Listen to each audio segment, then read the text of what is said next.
Diamondlot, The Diamond Squad. By Eric Waugh. Chapter 19. Turtle Isle.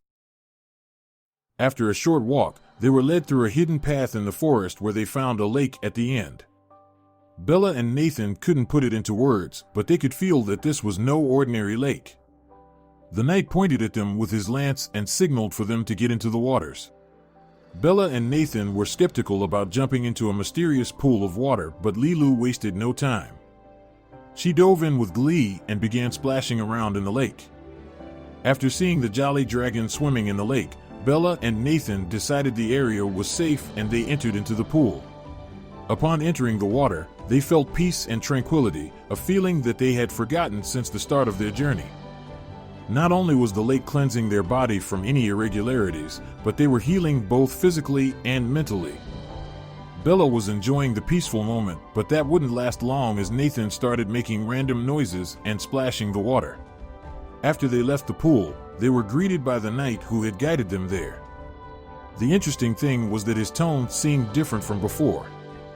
He was a lot more welcoming and he apologized for his strict demeanor earlier.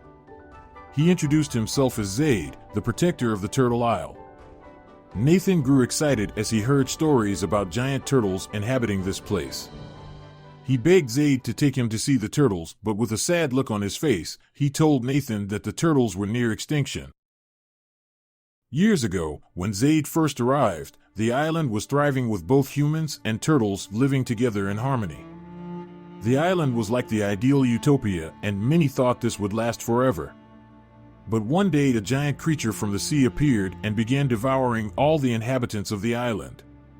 It would have destroyed the entire isle, but the great island turtle appeared and warded off the serpent-like sea creature.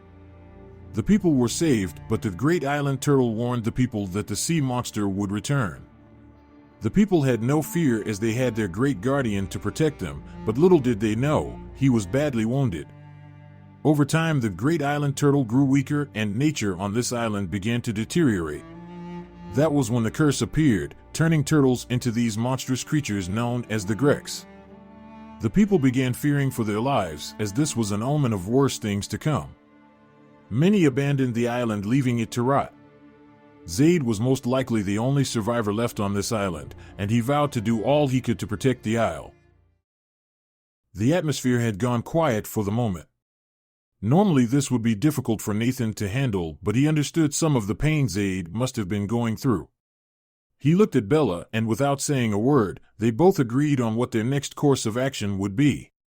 Nathan jumped up and told Zaid that he and Bella were going to help him get to the bottom of the curse and save the Turtle Isle. Zaid felt a sense of relief as he had been on his own for quite some time.